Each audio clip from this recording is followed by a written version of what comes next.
welcome to my vlog. So, eto na nga, meron naman tayong i-share na always think about na ano ba talaga siya, love or lust? Yung nararamdaman niya sa'yo. Yung nararamdaman mo. Kasi, magkaiba kasi yung love and lust. Diba? So, marami sa ating nakukonfuse. Especially sa ating mga babae. Na yung lalaki is hindi ka love. Kundi, lang sa'yo. Naaano lang sa'yo sa katawan mo.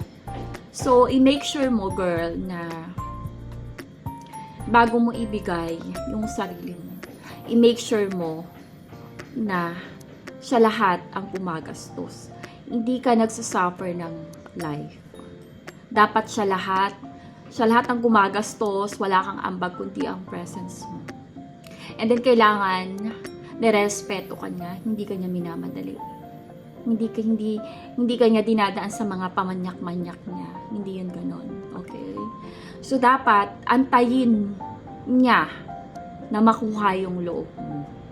In a way na lahat gagawin para sa'yo. In a way na hindi ka magsasuffer in life. In a way na nai-enjoy mo ang life. Okay? So, yun yung palagi niyong iisipin, girl. Pag minamadali ka and nababastusan ka na, hindi ka na love. Kundi, na-el lang siya sa'yo. And then, mas mahirap yon kasi once na makuha ka na niya, ayaw niya na sa'yo. Hahanap siya uli ng iba. Kasi yun lang yung tingin niya sa mga babae. Usually naman kasi pag ganun ang mga, alam mo, pag ganun ang mga galawan ng lalaki, wala yung masyadong trabaho. Parang katawan lang yung kayang i-offer niya. So, kawawa ka dito, girl. Pag pumatol ka sa ganito. Kailangan umpisa pa lang magpa-impress siya sa'yo. Kailangan dapat lahat nasusunod ko anong gusto mo. Okay. Hindi naman super kahit mayaman or super rich. Pero kaya ka lang talagang alagaan. Okay. Hindi ko naman sinasabi na multi, super yaman siya. Pero kailangan dapat marami siyang source of income.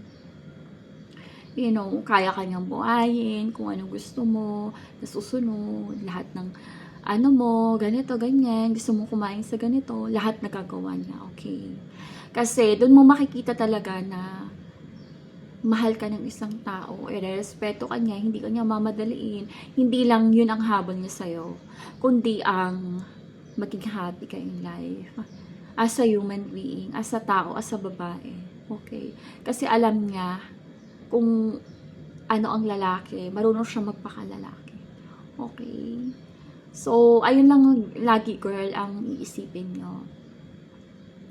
Kasi, doon mo makikita talaga na alam mo yun, na parang hindi lang yun ang habol niya sa'yo dahil nire-respeto ka niya at gusto ka niya maging masaya. So, yun yung lagi niyong isipin, girl. Pero alam ko, usually, sa panahon ngayon, medyo mahirap na yung ganon. Pero, ganon pa man, mag-stick pa rin kayo doon, girl. Kasi doon, hindi kayo talo. Mawala man siya, you're fine. Okay? Dahil nirespeto ka niya.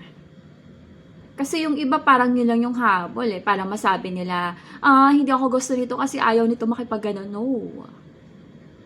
Yung presence mo pa lang, pakikipag-usap ka pa lang sa kanya, ibig sabihin ng gusto mo na siya.